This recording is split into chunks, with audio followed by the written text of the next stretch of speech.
a lo mejor les podrá sorprender un poco este tema que yo traigo, pero finalmente la intención mía es desarrollar este nuevo proyecto dentro de nuestra futura área de educación, ¿verdad, Luis? Sí, claro. Ajá. Dentro del grupo de educación, y es un tema provocativo, tengo absoluta certeza. Yo trabajo la temática original dentro de los estudios de posgrado de acá de CIAD, pero es interesante señalar que existe esta preocupación y que realmente ya deja de ser una preocupación para ser como un elemento activo dentro de los futuros cambios o de los cambios que ya se están gestando en los procesos educativos. Y lo que a mí me ocupa dentro del grupo de investigación es la educación artística, donde también, y de manera mucho más expedita, inclusive por los trabajos experimentales, se está produciendo este arribo y esta modificación sustancial dentro de los conceptos y dentro de la valoración que empieza a tener todos estos cambios generados por estos nuevos paradigmas. Y es la incursión de las nuevas tecnologías generando nuevos cambios filosóficos, tanto en la educación como en los conceptos generales de la cultura, y en un cuestionamiento acerca de del seguimiento que nosotros hacemos o de la inserción que nosotros tenemos dentro del humanismo para dar paso a un encuentro con el posthumanismo, con el transhumanismo, con la cibercultura y con todos estos nuevos instrumentos que se están gestando y que nosotros mismos ya estamos aplicando dentro de los proyectos de enseñanza, sin que nos estemos dando cuenta de que esto sí está generando un cambio en los conceptos. Así como ustedes ven el título, no sé si quieren que apaguemos la luz para que se vea un poquito mejor. No se puede apagar porque Ok, no sé si alcancen a ver. La educación en los paradigmas del siglo XXI, el posthumanismo y los cambios en la identidad humana. Tema también muy interesante y muy polémico y que sí se contempla dentro de este tipo de trabajo.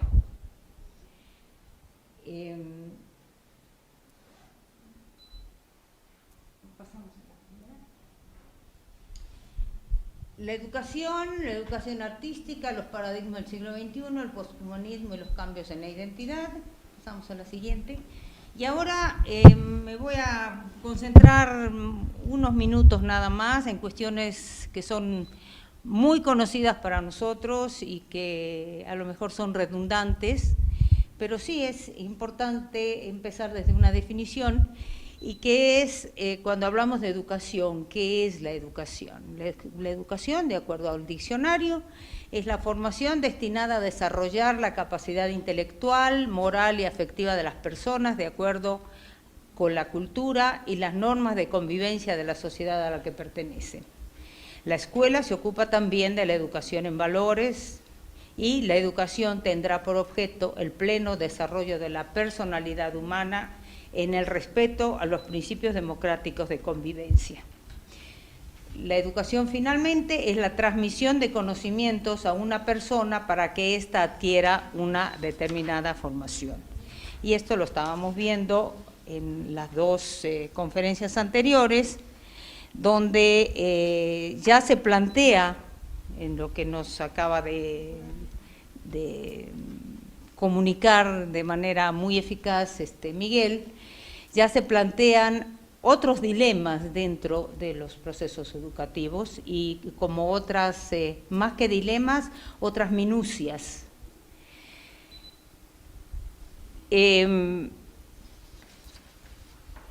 A mí me preocupa, por el tema que me toca trabajar, sin que me aleje del tema central de la educación, en definir qué es o qué será la educación artística en el siglo XXI. La educación artística en un contexto posmoderno. Y aquí nos vamos a adentrar a lo mejor en una terminología que ya es común a todos nosotros cuando hablamos de posmodernidad, de postfotografía, de postcultura, toda esta gama de definiciones que tienen que ver con lo que viene posterior a las escuelas estructuralistas y que se van desarrollando como con el prefijo de post. Las TICs, o como nosotros las conocemos, las nuevas tecnologías, ya forman parte de los mecanismos de producción de la cultura, sin duda, y son parte inseparable de sus mecanismos de comunicación, difusión a través de páginas electrónicas, material didáctico, materiales especialmente producidos para la web, videojuegos, importante, muy importante, hoy en día se usan o hay algunos principios establecidos de usar los videojuegos para dar clases inclusive, como instrumento didáctico, y todo lo demás que ya conocemos y rearchiconocemos, pero a lo mejor no los terminamos nunca de definir, que son los dibujos asistidos por computadoras, todas las técnicas novedosas de 3D, láser, y todas estas aplicaciones que tienen que ver con el uso de los sistemas digitales, más las técnicas híbridas, los programas asistentes, los retoques de imagen, filtros y posibilidades infinitas que se van cruzando en la medida en que vamos usando los diferentes formatos, los diferentes medios, los diferentes enfoques y las diferentes técnicas. Incorporamos las nuevas tecnologías como una parte ineludible del binomio enseñanza-aprendizaje y debemos adaptarnos a ellos y saber lidiar o cómo lidiar y crear a partir de esta nueva premisa. Pasamos a la siguiente. Aquí vemos ustedes van a ver una serie de imágenes que yo traigo, un poco para que entren en la materia de lo que significa este concepto del posthumanismo. No voy a entrar en este momento en la definición, en un par de diapositivas más vamos a tratar de definirlo sin agobiarlos, porque son definiciones un poco complejas, pero estas imágenes son para acercarlos a este medio, que es un medio que nos invade. Estas imágenes tienen que ver con películas que todos conocemos, Robocop, Matrix, la primera de todas ellas que fue 2001, Odisea en el espacio, la computadora HAL que se vuelve loca, etcétera. Entonces, la siguiente, yo preguntaría, ¿se podrán encontrar en esta afluencia avasalladora de tecnociencia las respuestas a las preguntas fundamentales de los procesos creativos, con todo y el imaginario estético, la ilusión y la propuesta lúdica que acompañó por siglos a los procesos de la creación artística?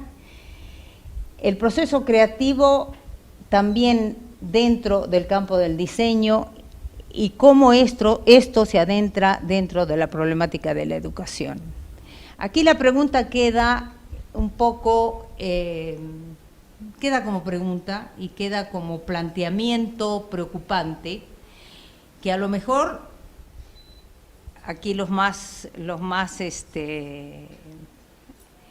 jóvenes podrán tener ya una respuesta porque este lenguaje ya forma parte de una generación, o de 2 generaciones ya casi puedo decir.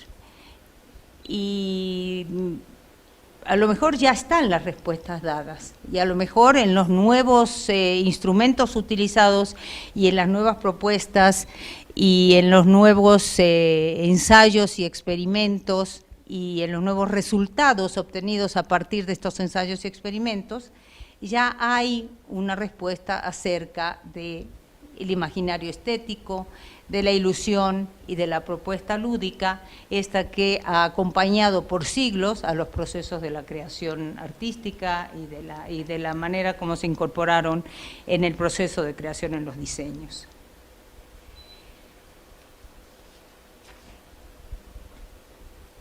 El siglo XXI y el acelerado desarrollo de la ciencia y la tecnología trajeron sin duda la imaginación y las posibilidades hacia nuevas creaciones tecnológicas que fueron cada vez más parte intrínseca de los humanos.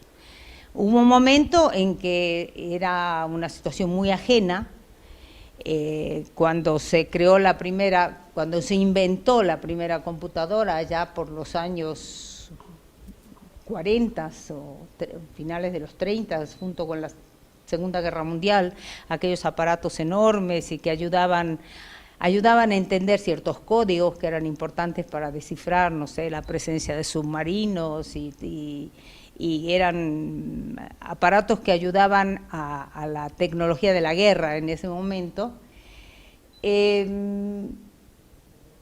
No había preguntas que no se hacían porque no se veía una situación práctica con todos estos instrumentos nuevos.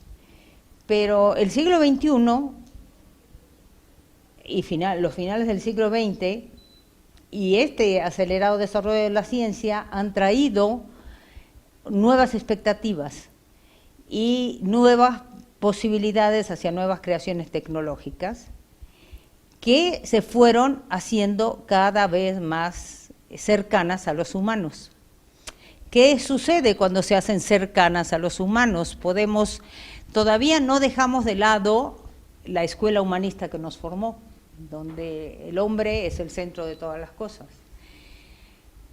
Pero en este momento la discusión está en que si el hombre sigue siendo el centro de todas las cosas o en algún evento importante que habrá de suceder, será la máquina, y lo dejo como pregunta, la máquina, el robot, la computadora, el centro de todas las cosas, y tendrá que hacerse responsable de lo que va a suceder alrededor de ese evento. La época en la que nos toca vivir todavía es una época en que también hay un claro predominio de la cultura y el pensamiento visual sobre la cultura letrada. ¿Qué sucede o sucedería con los artistas y los diseñadores?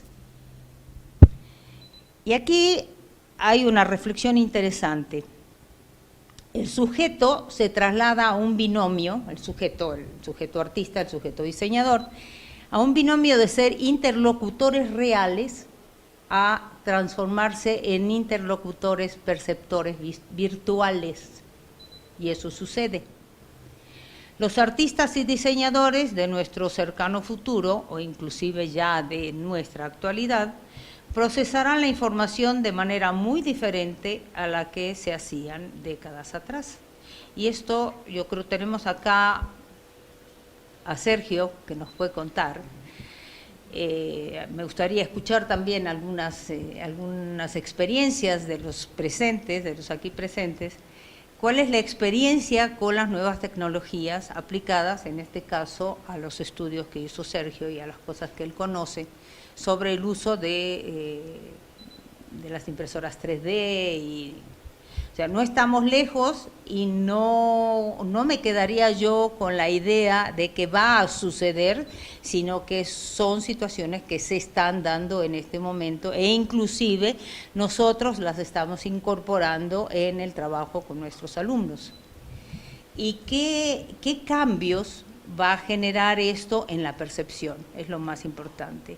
¿Y qué cambios va a generar en un futuro importante como cambios en la identidad humana? Esa sería como la pregunta importante o el tema importante de esta reflexión que estoy tratando de transmitir.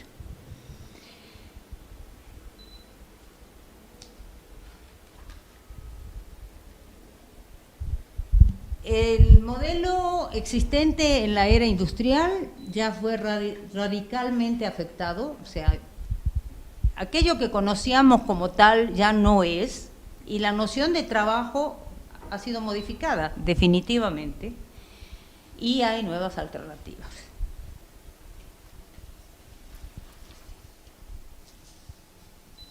Y aquí los sigo motivando con estas imágenes, que son imágenes tomadas de sitios web que trabajan con toda esta materia, y me imagino que ustedes ya no se asustan de todas estas cosas, pero dependiendo de los públicos pueden brincar un poco y decir de qué se trata.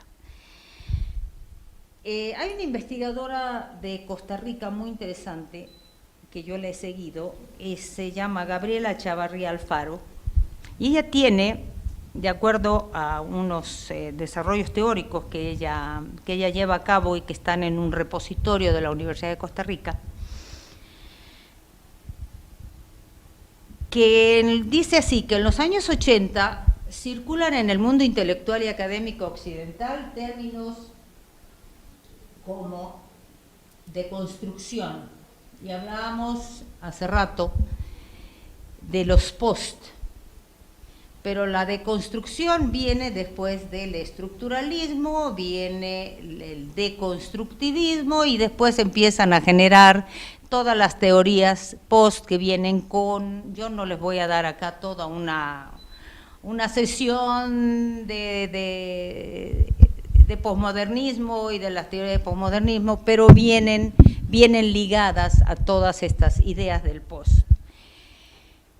Viene el posmodernismo, el poscolonialismo, la posfotografía, que yo estoy dirigiendo una tesis de doctorado que se llama así, fotografía y posfotografía, y que cuestionaban los fundamentos epistemológicos de la modernidad y del orden mundial, así como proponían un cambio radical en la cultura. Eso es el posmodernismo. Es la mezcla de estilos por un lado, hablando de cosas mucho más concretas, y por otro lado es el cuestionamiento de los fundamentos epistemológicos de la modernidad y de este orden mundial establecido, y lo que va a propiciar un cambio radical en la cultura. Estamos en presencia de una nueva era. Nos guste, no nos guste, nos acomodemos o no nos acomodemos a ella, es un nuevo siglo, es el siglo de la velocidad y del ciberespacio. El siglo del empoderamiento de las periferias frente a las metrópolis, el siglo de la revolución digital y el siglo XXI que deja atrás al humanismo tradicional para dar paso a otras concepciones de lo humano y a otras subjetividades, como los cyborgs, el hombre numérico, el hombre simbiótico, y muchos otros modelos que se van presentando dentro de esta nueva filosofía, que sería el posthumanismo, el transhumanismo, con sus defensores, con sus detractores, con las teorías generadas alrededor de esto, y con la presencia de los robots. Y entonces estamos en presencia nuevamente de lo que sería una cultura que tiene que adaptarse a esta condición de la cyberculture o la cibercultura, donde el robot va a tener una presencia muy, muy importante y donde uno de los problemas fundamentales va a ser, primero, qué va a suceder cuando el robot desplace, en muchos casos, y ya está sucediendo, a las personas, a los seres humanos, y qué va a suceder más adelante. Le daremos independencia al robot para ser independiente para tomar decisiones. Habrá detrás del robot aquel que va a decidir en lugar del robot para tomar las decisiones. En fin, creo que hay muchas preguntas alrededor y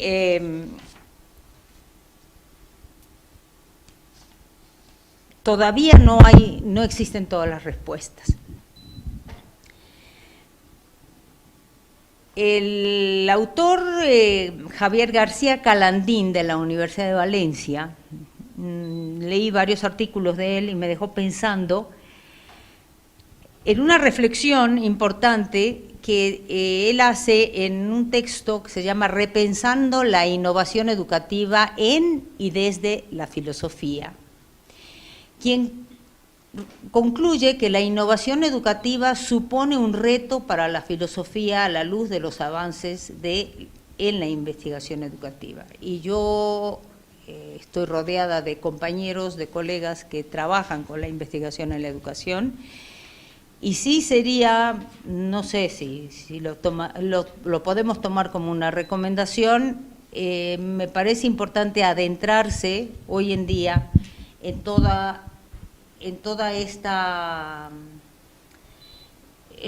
nueva, no es una propuesta, sino que va a acabar siendo una gran preocupación, porque no vamos a saber cómo digerir dentro de los conceptos que nosotros manejamos hoy en día, digerir esta avalancha de información y avalancha de modificaciones que se van a presentar.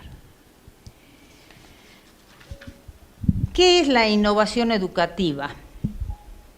La innovación educativa supone un reto para la filosofía, un reto porque nos lleva a replantear el magisterio de la filosofía a la luz de los últimos avances de la investigación educativa, pero también porque nos hace volver con energías renovadas a las fuentes originales de la actitud filosófica de vigilancia y de búsqueda sin término del conocimiento y de la verdad. Y es ahí donde nosotros tenemos que plantarnos y adueñarnos del terreno, porque nosotros somos aquellos que vamos a seguir induciendo, justamente como educadores, a la búsqueda del conocimiento y de la verdad, si es que eso existe. A partir de estas ideas, analizaremos filosóficamente la relevancia que ha cobrado la innovación en el ámbito educativo y propondremos una visión humanista. Yo soy todavía una ferviente defensora del humanismo, aunque he hecho grandes esfuerzos por introducirme en el mundo que ya está encima nuestro y en las teorías y en la filosofía posthumanista, transhumanista, que hay diferencias entre ellas. Yo sigo pensando que el mundo gira alrededor de quién es más importante, que es el hombre. Ustedes saben que en la Edad Media el mundo giraba alrededor de Dios, y después con las transformaciones del Renacimiento y Pico de la Mirándola y todas estas gentes que se ocuparon de esta transformación y la presencia de los posteriores filósofos, el hombre pasa a ser el centro del universo. Y así creo yo que mientras nosotros tengamos los pies sobre la tierra y la cabeza puesta bien sobre los hombros, funcionando, nosotros tenemos que seguir siendo el centro del universo. Pero hay teóricos, hay filósofos que consideran que esto va a ir cambiando y que va a haber, no sé si una sustitución total de quién va a ser el centro del universo, si van a ser las máquinas o va a ser un híbrido, una combinación entre el hombre y la máquina. Y eso es una condición que yo los invito a tomarlo en cuenta y a poder reflexionar a partir de esto.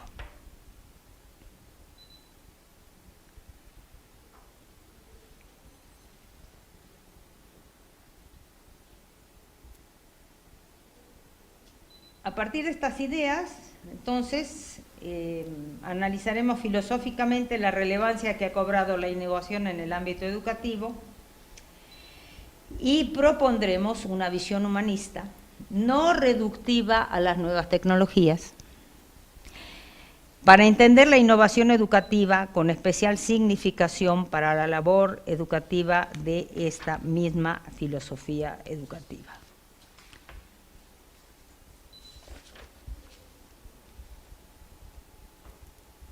Aquí tenemos una imagen bastante provocativa.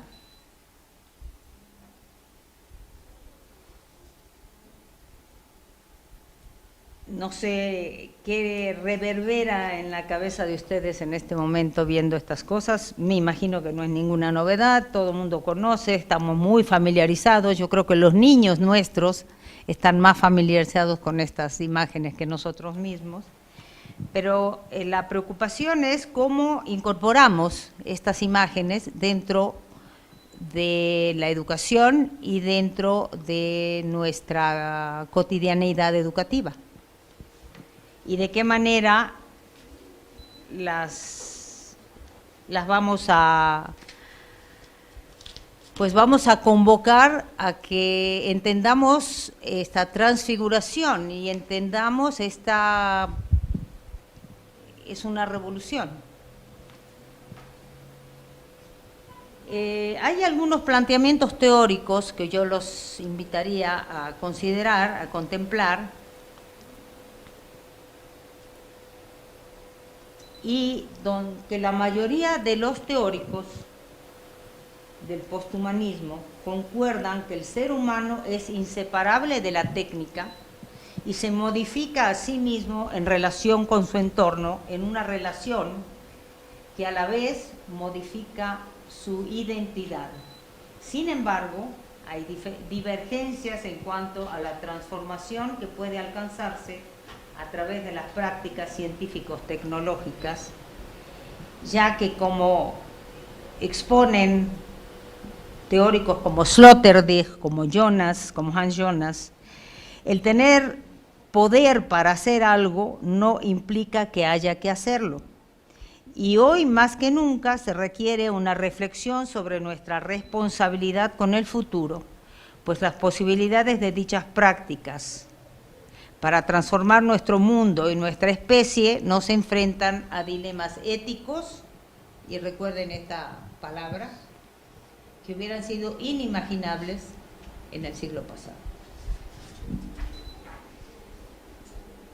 Este señor es uno de los grandes pensadores y de los grandes defensores dentro de este mundo teórico nuevo, dentro del posthumanismo, y es un teórico del posthumanismo, pero él es un defensor del humanismo todavía, y es Peter Sloterdijk, para quien está más o menos enterado, informado de estas teorías.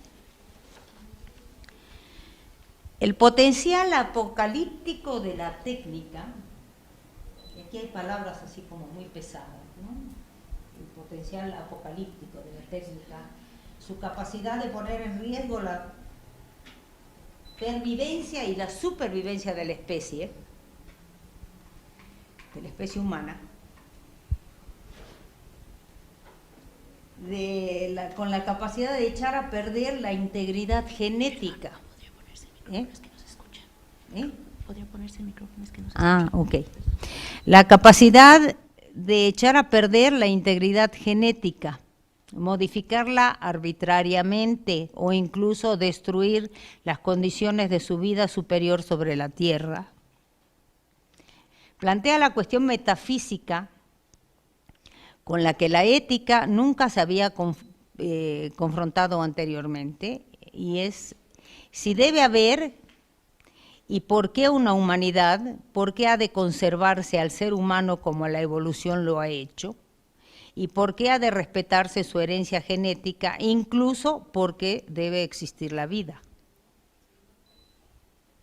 Y son situaciones no solamente que aparecen en el orden teórico, porque nosotros sabemos hoy en día todo lo que es la biotecnología y toda la problemática que se concentran los estudios de la genética y de las transformaciones del ADN y todas estas cosas que conocemos. No voy a abundar sobre ellas. Si ustedes quisieran escuchar después mis opiniones, podemos tener varias reuniones acerca de esto, pero esto nos hace plantearnos o replantearnos también todos nuestros propósitos en la educación y plantearnos de qué manera vamos a incorporar, inclusive para la enseñanza del diseño y de los diseños, todos estos conceptos, porque producen tal revolución y tales cambios que realmente provoca repensar y volver a plantear toda una filosofía educativa. Por eso me decidí a traer este tema, para mover un poco el tapete, que me parece que está muy pegado, pero es importante considerar que son situaciones que, por ejemplo, en el MIT son cotidianas, porque ahí esa es la cama más grande, el vivero más grande de investigadores sobre toda esta temática está en el MIT. Hay gente a favor y gente en contra, hay polémicas y se pelean, y yo les puedo dar los nombres de muchísimos investigadores y muchísimos teóricos que han hecho planteamientos que realmente pueden llegar a parar los pelos así, pero que no están tan desprovistos de una raigambre en la realidad.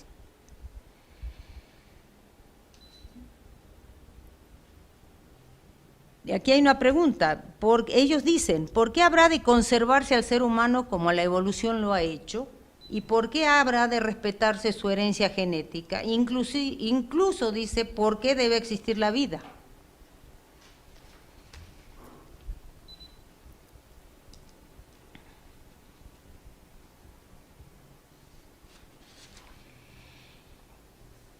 Las preguntas de este filósofo, Jonas, sintetizan perfectamente la preocupación que invade a muchos intelectuales de nuestro siglo y nuestra cultura biotecnologizada.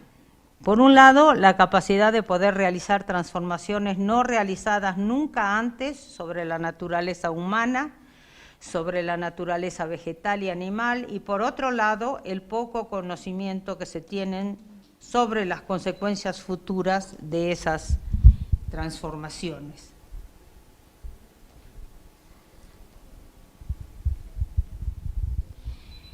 Esta falta de conocimiento sobre las consecuencias hace que los riesgos se maximicen, ante lo cual se aconseja prudencia.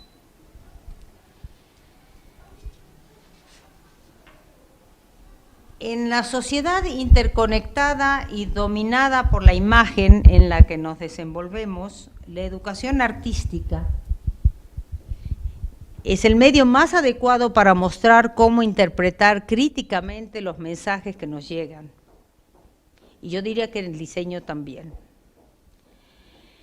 Es menester formar a los ciudadanos conscientes, colaborativos y responsables.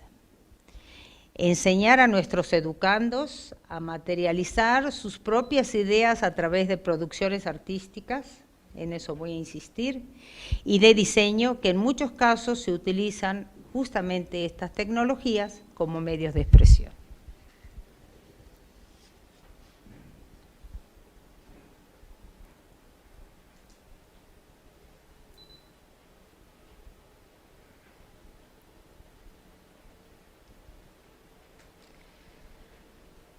La revolución cibernética, como dice también la diapositiva, está generando en todos los ámbitos, y entre ellos en el terreno de las producciones estéticas, una cultura diferente, con muchos planos diferenciales, otros planos diferenciales.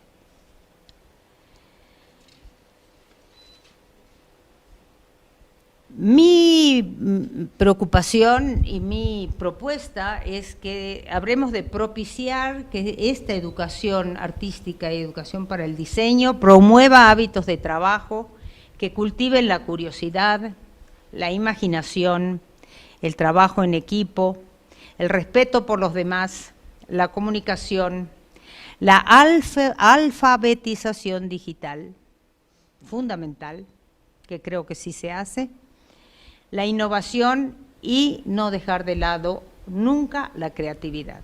Sin duda, la educación artística debe ser un pilar básico en toda educación de carácter integral e innovador.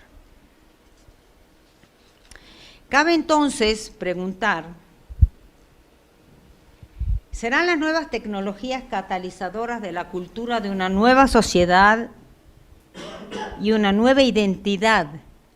Es decir, seremos testigos en estos tiempos de los cambios en la identidad humana, y aquí es donde empieza a haber como un signo de interrogación muy grande, y ustedes me pueden decir, no sé de qué está hablando, porque van a haber cambios en la identidad, y es una pregunta que yo dejo para que ustedes mismos traten de resolver de acuerdo a algunos parámetros que yo les puedo dar, de acuerdo a mis investigaciones. ¿Se generarán cambios en el concepto de identidad humana? ¿Serán estos consecuencia de estos nuevos paradigmas tecnocientíficos? Nuevamente me apoyo en esta investigadora, Gabriela Chavarría Alfaro, y ella dice que el posthumanismo y los cambios en la identidad humana desde la cibernética a las biotecnologías y a través de los nuevos paradigmas tecnocientíficos se introduce críticamente al lector en los postulados del pensamiento posthumanista que empezó a desarrollarse en Occidente a principios del siglo XXI, yo diría que a finales del siglo XX. Para esto se revisarán primero las transformaciones que ha ido sufriendo la noción de identidad humana a partir de dos avances científicos fundamentales del siglo XX, la cibernética y las biotecnologías, puesto que son base del pensamiento posthumanista, y posteriormente se expondrán los postulados de los principales representantes del movimiento con el fin de adoptar una posición crítica en estas conclusiones.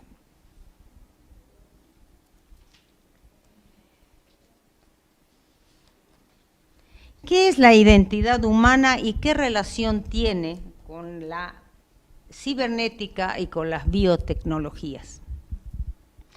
Al usar el término identidad humana, se hace referencia a la noción genérica de hombre, en el sentido que engloba lo masculino y lo femenino, no a lo Fox, que también dividía a las mujeres de los hombres, sino, como lo explica Edgar Morin, se dice justamente los humanos, pues el hombre no aparece sino a través de los hombres y de las mujeres más diversas, y es a través de ellas y ellos como aparecen modulados y desarrollados de forma diferente los rasgos humanos fundamentales. Y es una nota de Edgar Morin del año 2006 para esta necesidad. El concepto remite entonces a una identidad humana común a través de la cual compartimos el mismo patrimonio hereditario de especie, la misma unidad cerebral como rasgo distintivo notable. Todos los humanos tienen en común los rasgos que hacen la humanidad de la humanidad, una individualidad y una inteligencia de tipo nuevo, una cualidad cerebral que permite la aparición de la mente, la cual permite la aparición de la conciencia. La manifestación individual particular de esa identidad humana se concreta en la noción de sujeto. No los voy a aburrir más con esta parte compleja filosófica, pero es importante entender por qué de alguna manera se plantea ya en este momento como problema los cambios de la identidad humana. ¿Y por qué los cambios de la identidad humana van a tener relación con nuestros proyectos educativos? Porque hay que tenerlos en cuenta. La definición de sujeto debe ser en primer lugar biológica. Es una lógica de autoafirmación del individuo viviente. El sujeto se comporta y nuestra individualidad, un yo que unifica, integra, absorbe y centraliza cerebral, mental y afectivamente las experiencias de una vida. Eso dice Edgar Morin. Este sujeto es también un agente moral, responsable por sus acciones y una persona en tanto comporta deberes y derechos en su compromiso por la sociedad en la que vive.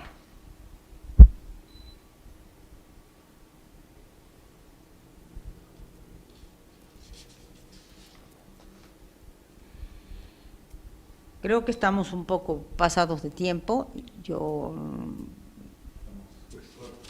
Estamos cortos. Quisiera poder avanzar rápidamente, sin detenerme mucho en las explicaciones y en las teorías acerca de qué es el posthumanismo, qué es el transhumanismo, cuál es la diferencia entre uno y otro.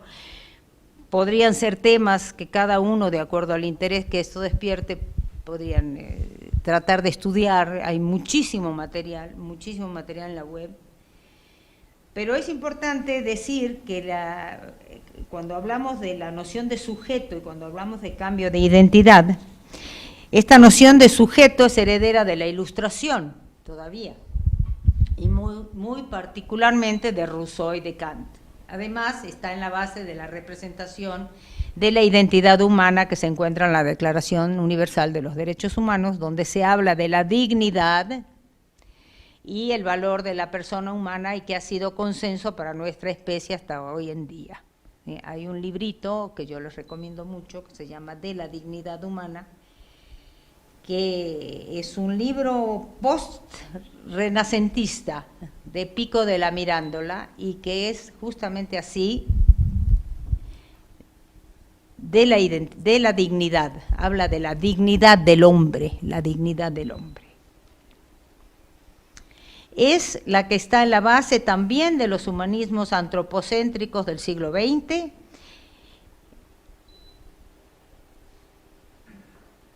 El humano es en el centro de toda la creación, por eso es el humanismo, en la máxima jerarquía en relación con la naturaleza y las otras criaturas vivas, respetar la naturaleza, respetar al hombre, el hombre como fin y no como medio. Es el principio de Protágoras, el hombre como medida de todas las cosas.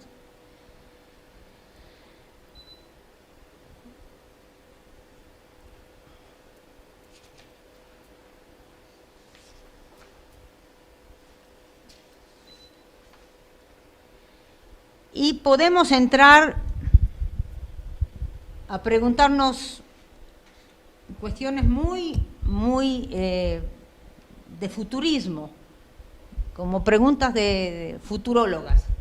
La inteligencia artificial y hacia dónde nos lleva. Y estamos en eso, estamos viendo, probando, entendiendo, digiriendo los experimentos, escuchando las opiniones de unos y otros, de un bando y de otro bando, las opiniones a favor, las opiniones en contra, pero que es un hecho porque ahí está, la inteligencia artificial está.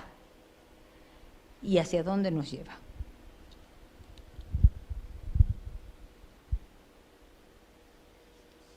Cuando en los años 40 se pusieron a funcionar las primeras computadoras,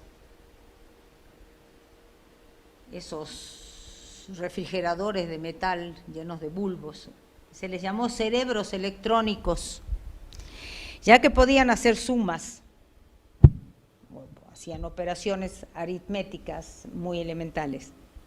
Esto hizo imaginar a muchos que mañana las máquinas conversarán con nosotros y entonces el cine, los dibujos animados, la televisión se poblaron de robots inteligentísimos, aunque de movimientos algo torpes, que acompañaban a los humanos en toda clase de mundos. ¿Y quién no ha visto en el cine todos estos muñecos y todos estos robots y todas estas situaciones experimentales? Mientras los alumnos de cibernética seguían perforando tarjetas, en el cine la computadora HAL, ¿se acuerdan de la película 2001, Odisea en el espacio?, se ponía paranoica y tomaba la decisión de asesinar a todos los astronautas de la película 2001, Odisea en el espacio. Esa noción de sujeto biológico autónomo, racional y esencialista como representante de la identidad humana va a sufrir cambios importantes en su concepción a partir de los descubrimientos de las cibernéticas y de la biotecnología. Una pequeña introducción y pasamos ya a preguntas que tienen más referencia con nuestro problema de la educación y con el problema de la educación visual, básicamente. Y dice, tanto la cibernética como las biotecnologías son básicas para el pensamiento posthumanista, porque sus descubrimientos han permitido a filósofos y científicos imaginar un mundo construido más allá de los postulados humanistas, con seres que traspasan los límites biológicos que son propios de nuestra naturaleza humana. Son ellos los que quieren afirmar radicalmente el fin de lo humano, como se ha conocido hasta hoy, para proponer un ser que dirija su propia evolución genética.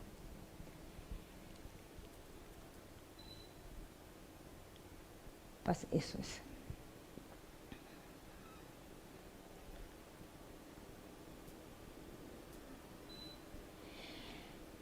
En esta misma línea de pensamiento, otra filósofa habla de la cibernética como la fuente de una revolución epistemológica, era lo que yo decía al principio, porque propuso la comunicación como un principio organizacional y el concepto de información llegó a tener una enorme fluidez conceptual, pues se convirtió en un principio universal de organización y regulación. Yo creo que dejamos esta parte, sigan avanzando por favor, dejamos esta parte teórica para otro momento y me gustaría tratar de resumir de alguna manera el desmantelamiento del andamiaje filosófico que caracteriza la identidad humana como una identidad singular, separada del mundo de los objetos y en posición jerárquica, privilegiada dentro de la sociedad. Por tanto, esto trae como consecuencia no solo cambios en la noción de lo humano, sino reformulaciones del entorno social también, porque ya no estamos frente a una sociedad constituida solamente por seres humanos, sino que los agentes no humanos adquieren cada vez mayor relevancia y la interacción entre humanos y no humanos transforma nuestras ideas de la vida en sociedad. Quiero pasar a las últimas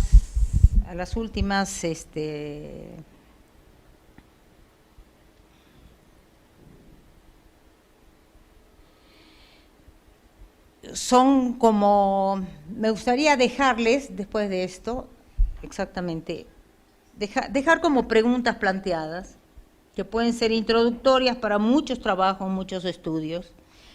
Les confieso, a mí como única representante de este tema de estudio dentro del grupo, me gustaría tener como más asociados, porque son planteamientos que yo misma estudio, pero que serían mucho más fructíferos con un diálogo. Y yo dejaría como ideas planteadas esto, que el conocimiento no es algo producido por la mente humana, sino que se encuentra distribuido entre todos los objetos, personas, instrumentos en la red. ¿Será cierto? Y el arte como producto cultural del conocimiento ¿podrá ser incluido en esta consideración?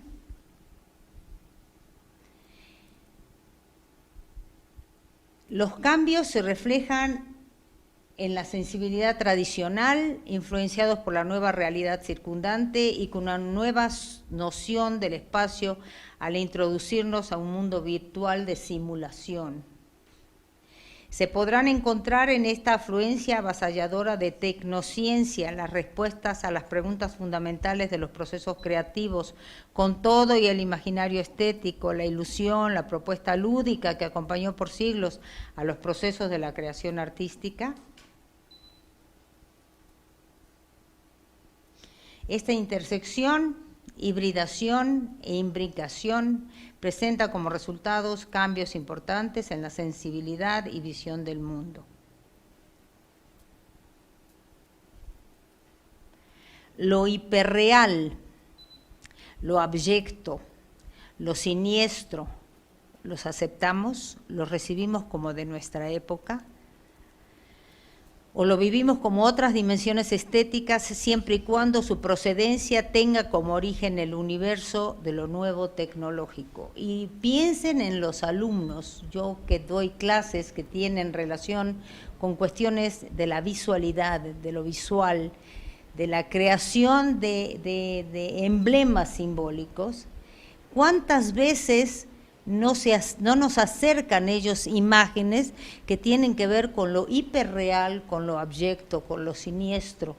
Y uno se pregunta por qué razón ellos se acercan a estas realidades mucho más, en mi caso, que yo. ¿Será que ya lo identifican con una nueva época?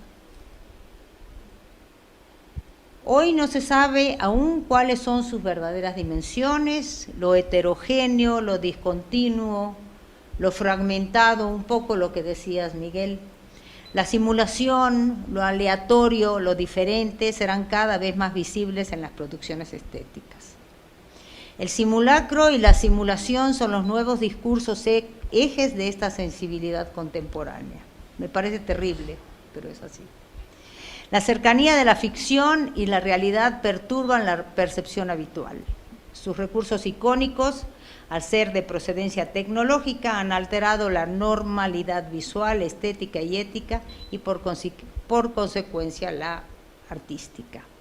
Como obligación se tendrá que procurar el acercamiento a estos fenómenos para entender e interpretar sus virtudes y limitaciones. Los viejos géneros, la pintura, el dibujo, la escultura, la gráfica y las corrientes artísticas clasificadas como tales por los historiadores del arte, tanto los definidos en el siglo XIX como en el siglo XX, como los actuales, se están transformando a raíz de la incorporación de esta cibercultura y sus aportaciones. Se redefine, se deconstruye y se reutilizan estructuras para crear un nuevo universo estético al que debe incorporar esa modernización tecnocientífica con todo y lenguajes propios. Se tiene que construir una nueva sensibilidad artístico-estética y la estamos construyendo. El hombre está ubicado ante un cambio tecnocultural que a su vez modifica todas las nociones tradicionales, creando nuevas imágenes compuestas de luz y píxeles, imágenes virtuales, imágenes impalpables. Se redefine, el hombre está ubicado ante un cambio tecnocultural, me parece que está repetida esta transparencia. Podemos hablar de un collage que deriva de la hibridación de los medios, de las nociones del arte, de la técnica de la ciencia, hombre, espacio, realidad, tiempo y materia, están ya resemantizadas y se reinterpretarán en esta nueva época. Los significados que emerjan serán renovados. Como individuos asistiremos ante la presencia de nuevos imaginarios en pantalla, creados con píxeles que generarán una visualidad distinta a la tradicional, y ya lo estamos asistiendo, que pueden verse únicamente en pantalla o trasladarse a medios que interpretarán este lenguaje haciéndolos palpables, pero ya traducidas a imagen pigmento se modificarán. Estas generan a su vez una visualidad cultural propia.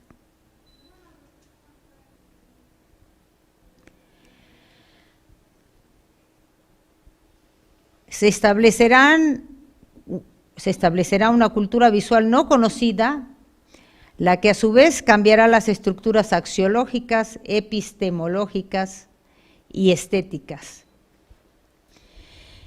Y para finalizar, Thomas Heine, filósofo, dice que la próxima evolución de la humanidad es uno de los problemas más profundos del futuro.